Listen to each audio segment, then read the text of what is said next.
You've just given birth and it was a third or fourth degree tear. What can you expect? Hi, my name is Heather. I am a family nurse practitioner and midwife.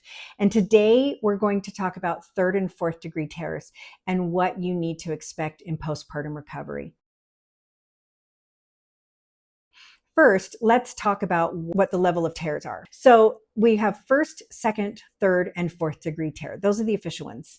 There may be things like skid marks, where you just had a little skin split, but first degree tear is typically just tissue.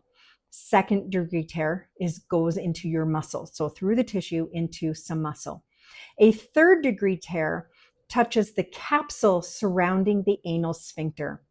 And a fourth degree tear entails going into or through the sphincter muscle. Midwives can suture first and second degree tears, but typically you need a higher level of care to suture a third and fourth degree. Now, depending on your midwife, if it is a home birth direct entry midwife, they can never do third and fourth degree tears, and they never should be doing them. Doctors or advanced practice nurses should be the only ones doing third and fourth degree tears. Why is this important? Because this is your booty hole.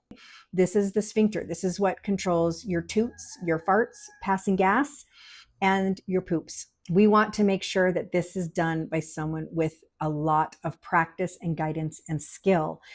Typically, surgeons. Most doctors are surgeons. It doesn't have to be a colorectal surgeon or anything like that, but it needs to be someone with good extensive training in surgery to be able to repair those sphincters. So what are you going to do? Now you've given birth, you have your beautiful baby, and you've got to take care of your bottom. Number one rule with third and fourth degree tears is no constipation. You can never strain when you sit on the toilet. You should not pass large bowel movements. Everything needs to be very soft and not really formed. So what are some things that help with this? Okay, Docusate is one, stool softeners, Metamucil, but remember, they can't be formed stools. I personally love green smoothies.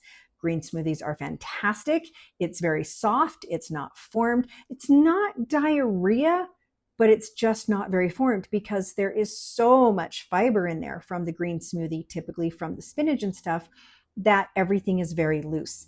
You need to have very loose bowel movements for at least 2 weeks. Then you need to have another 2 weeks of soft bowel movements. You should not have any firm or hard bowel movements. If you get constipated, you can tear through your stitches and have something called an anal fissure. First off, these hurt. They really, really hurt because every time you have a formed bowel movement, you are reopening that tear. And that really, really hurts you. So you don't want that. But you can pass stool through those fissures, gas through those fissures, and most worse is infection. Most importantly, infection. You can have infection there. So you want to make sure they're soft. Another thing that you can do besides green smoothies is every evening, let's say ballpark around 5 p.m., depending when you like to go to bed, you're in for the night, you can drink warm or kind of hot, I guess you could say, like hot chocolate, prune juice. You just take regular old prune juice, heat it up, and drink 1 to 2 cups. I would start with 1 cup and only move to 2 cups if you really need it. It does take a few hours to kick in, but it is going to make all the difference for you. That will really make your bowel movements extremely loose.